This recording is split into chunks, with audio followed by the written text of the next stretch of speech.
ઉદાહરણ 29 એક બુક સ્ટોર્સમાંથી 15 વ્યક્તિઓને ખરીદેલા પુસ્તકની સંખ્યાઓ નીચે પ્રસ્તુત છે 1 0 2 2 3 4 2 7 2 2 5 4 2 2 2 1 2 આમાં સૌથી વધારે વખત અવલોકન આવ્યું 2 જેનું 7 વખત પુનરાવર્તન થયું છે તો તમારો બહુલક એનો બરાબર 2 થશે. દાખલો પૂરો. ઉદાહરણ 30 ટીવી બનાવતી એક કંપનીએ એક મહિનામાં એસેમ્બલ કરેલા ટીવીની તપાસ કરવામાં આવી. નીચેનું કોષ્ટક દરેક ટીવીમાં રહેલ ખામીઓની સંખ્યા દર્શાવે છે. આમાં તમારો સૌથી મોટી રકમ કઈ છે? સૌથી મોટી રકમ કઈ છે? આની સામે રકમ શું છે? 0. 0 તમારો બહુલક કહેવાય. ઉદાહરણ 31 માં જુઓ 24 ટેક્સી ડ્રાઈવરોએ એક દિવસમાં કરેલી ફેરિયાઓની સંખ્યા નીચેની માહિતીમાં દર્શાવે છે. ફેરિયાઓની સંખ્યાનો બહુલક અહીંયા તમને સૌથી વધારે મોટી કિંમત કઈ છે? 7 છે. પણ 7 કેવા?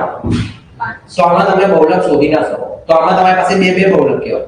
7 ની સામે 2 છે અને 7 ની સામે 5 છે. તો તમારો અહીંયા બહુલક 2 અને 5 એ બંને તમારો શું કહેવાય? બહુલક કહેવાય. દાખલો પૂરો. 32 એક ક્લિનિકમાં કામ કરતા કલાકમાં દર કલાકે આવતા દર્દીઓની સંખ્યા નીચે પ્રમાણે નોંધવામાં આવી 3 5 4 2 7 8 આમાં કોઈ રિપીટ કર્યું ખરા? કોઈ અવલોકન ડબલ વાર આવ્યું? કોઈ અવલોકન એક બી વાર આવ્યું? એક વાર આવ્યું, બીજી વાર નહીં. તો મતલબ કે આ માહિતીમાં કોઈ બહુલક નથી. આવું કહેવાય. દાખલો પૂરો. આ સૂત્ર ક્યારે વાપરવા? જ્યારે વર્ગો આપેલા ત્યારે આ સૂત્ર વાપરવા. વર્ગો સિવાય પેલી આગળની જે રીતે શોધ્યું અવર્ગીકૃત માહિતી હોય, અસતત હોય, સતત આવવાના વર્ગો આવે ત્યાં સૂત્ર આવે. અને વર્ગોમાં બી જ્યારે સમાન વર્ગ લંબાઈ હોય ને ત્યારે જ આ સૂત્ર આવે. હવે આમાં થોડી સમજૂતી જોઈએ.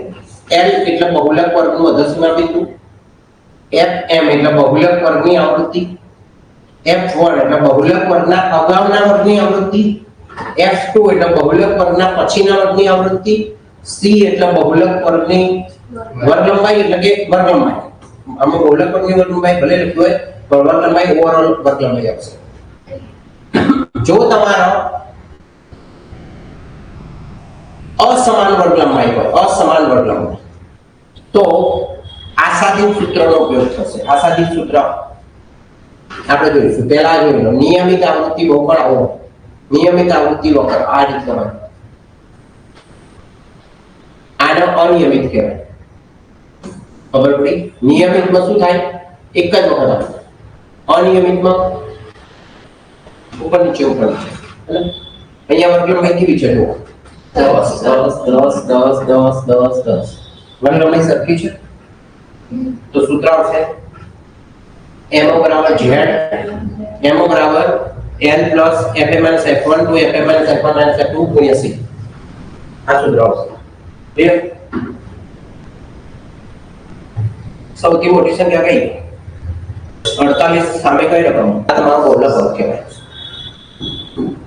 ખબર પડી ગઈ? બહુલક વર્ગ. આ બહુલક વર્ગ કહેવાય.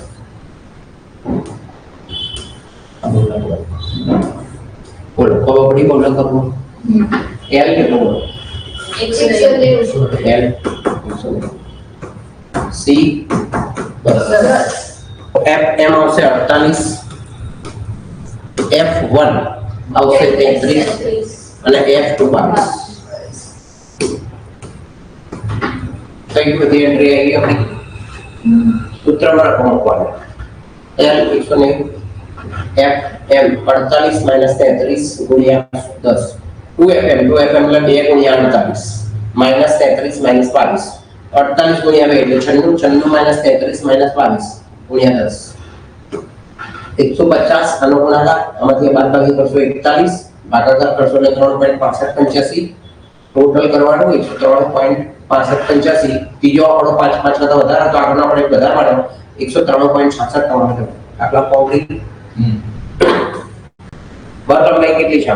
3 3 3 3 3 વર્ગ લંબાઈ સરખી છે પણ આવૃત્તિ વિતરણ અનિવાર્ય છે. જો નિવારક નથી ચેક કરો. જો અનિવાર્ય 3 4 7 8 11 12 થઈ ખબર પડી?